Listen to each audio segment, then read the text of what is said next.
now for a drive in the White Ambassador. Gives me a chance to ask Lee why he likes the marque so much of the Ambassador and the Princess. Although it's not the same car and people do think it's just a facelifted thing, there's not hardly any panels that carry over from one to the other. It was a completely redesigned car. I'd just like to know off Lee why the Ambassador stroke Princess and what other cars he's had that brought him to this point in time. Off you go, Lee. Well, I actually fell in love with the Princess when I was a kid. I remember my uncle having one. It was a maroon one. I can't remember the name of the colour, but it compared to my dad's old Vauxhall Victor at the time, this thing was just something way out there and really special. And I kind of liked it. I must have only been about 7, and it was like, yeah, that's the car to have. Everybody else, like when we were kids, everybody had Porsches and Lamborghinis posters up on the wall. Me, I had a Princess. It was just an advert cut out of a newspaper. So I've liked them since a young age, and obviously grown up with them and been starting off in the motor trade. I worked on them quite a lot, and I always used to like driving them. And it just went on from there. I don't know why, because they're rubbish, really. And what brought you to Princesses then and Ambassadors? What car history have you had before? Anything of note? Well, I had when I was obviously in my late teens, I had a couple of Vauxhalls. And before that, I did have an Ambassador, a black one, in fact, which I paid £30 for it and had to put it back together because somebody had stripped it. But it didn't last long. The suspension went, and at the time there was nobody repairing them, or it wasn't worth repairing. So my dad kindly scrapped the car for me, and I was absolutely distraught. So from that car I then went on to a couple of Vauxhalls, which were good fun. That was okay, but I was always one for British Leyland, so I started buying Rover SD1s and Rover 800s, and I didn't touch a Princess up until 2008 was when I bought the brown one. Yeah. Basically, I just got bored of welding SD1s, and every winter when you come to put them back on the road, nothing would work. Basically because of BL's electrics, and I think as a BL owner yourself, you'll know that the electrics are not that good. They do what they like. And they please themselves when they work. Yes. And once I got bored with the SD1s, I wanted something else, and that was when I bought the brown one, much to the wife's despair. Hello, Sally. Sorry, Bab. But now she won't let me sell it. So she obviously loves the car as much as I do. And when you get into a certain mark of car and car groups and clubs, you tend to get offered cars, which is probably now why I've got 4 at the moment. Yeah. They come up cheap, so you end up collecting them. Yeah. Right.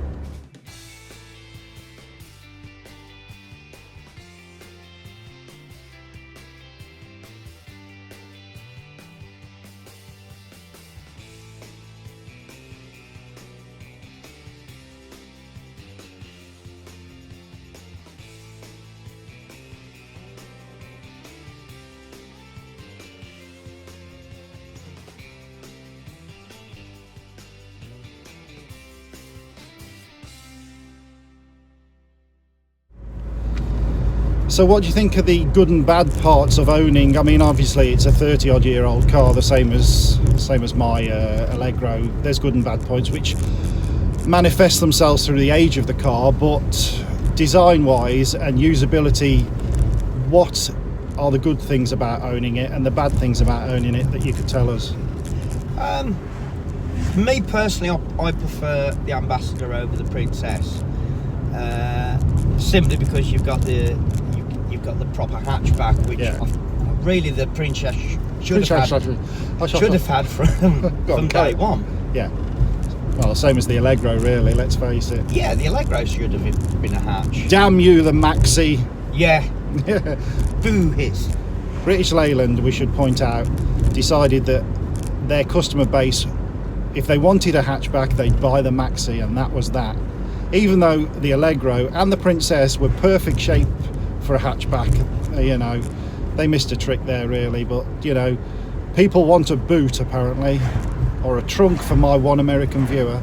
They want a boot. Well, no, we want a hatchback, to be honest. Anyway, crack on. Sorry about that. That's all right.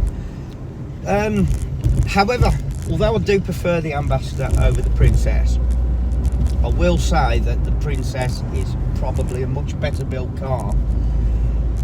Yeah. As in the way it was screwed together. Right. I mean, although this is the top of the range Van der Pla, the posh one is very posh. Yes. This is the Van der Pla, and you look inside it and you will see poverty spec door handles that you'll find in a City X Metro. The old parts bin. Which is, you know, it's good old fashioned Leyland parts bin, but they could have at least put a little bit of chrome on it. Yeah. Just to make it look that little bit better and make it a bit more special for the top of the range car. Yeah. And the plastics used in the Ambassador really are bad. I mean, when it's on tick over, the whole car shakes and rattles and everything squeaks. It didn't change, viewer. The Maestro plays a tune depending on the temperature of the day. It's like a biscuit tin full of nuts and bolts. Yeah. Sat on a washing machine. I think around this time, Leyland had enough.